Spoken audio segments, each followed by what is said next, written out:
feasible. Exactly. All that kind of stuff. So what Yes. were you thinking of? Right. So, way higher than that. So I'd like to start at around 100. Okay.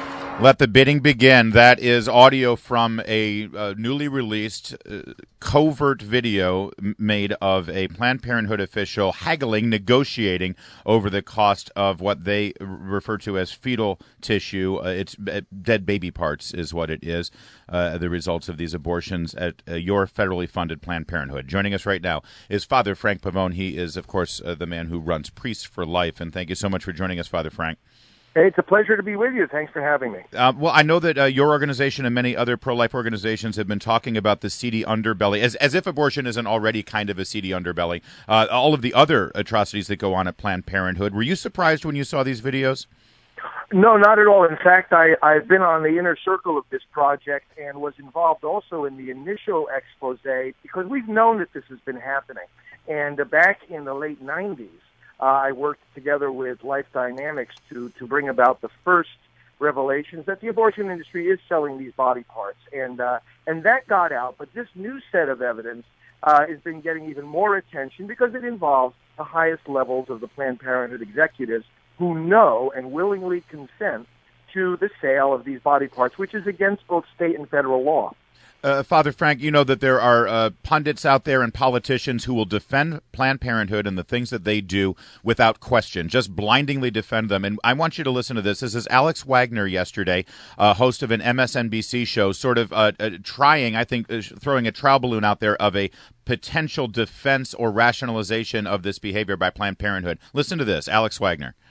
There are certainly services where people can help women to do that generous thing that they would like to do at that moment. Yeah, I think, Aaron, underscoring that this is, in fact, an act of generosity and a very difficult decision to make is really important to counteract the narrative that is being presented here, which is incredibly lurid, and that has been thus far very effective for this wing of the anti-abortion movement. So what you're putting out there is lurid by putting out these videos that expose what's going on, and in fact the donation of these body parts of the post-abortion baby, it's a act of generosity, Father Frank.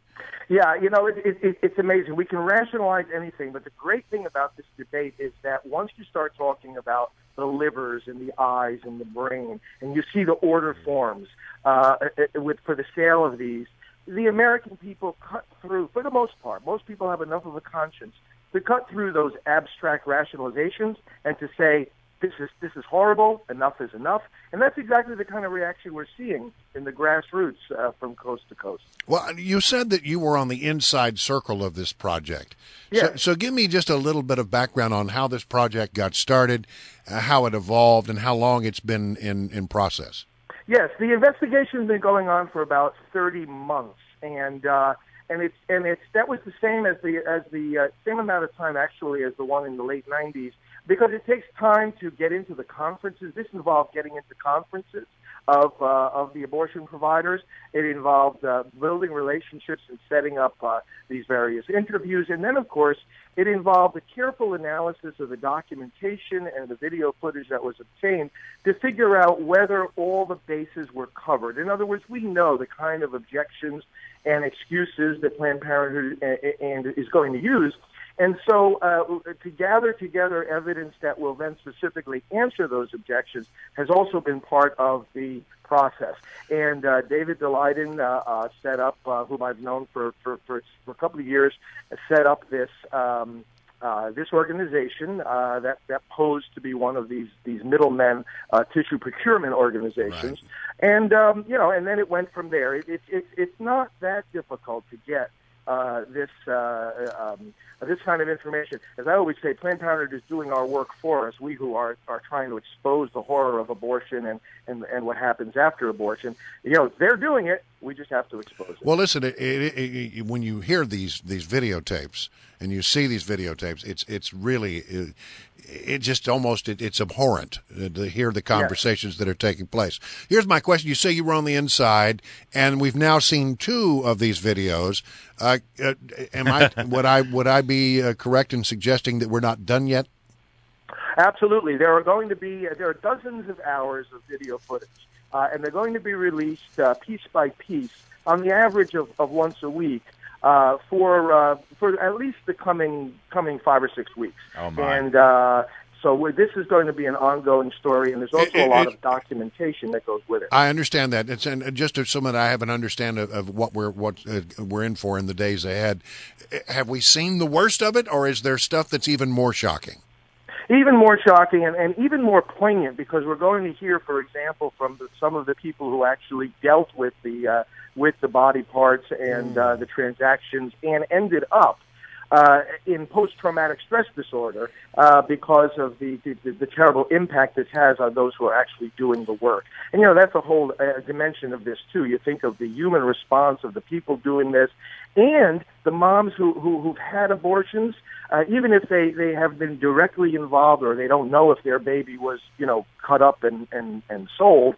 This is having a terrible impact on them as well, and we're trying to minister to them with the healing and the counseling that's necessary. Father Frank, this is obviously a political issue, more beyond just the human issue, which I know is mostly what you focus on. But politically, this organization, Planned Parenthood, is funded on an annual basis with federal tax dollars to the tune of about $500 million a year. That's a whole lot of pro-life Americans who are paying to subsidize this group.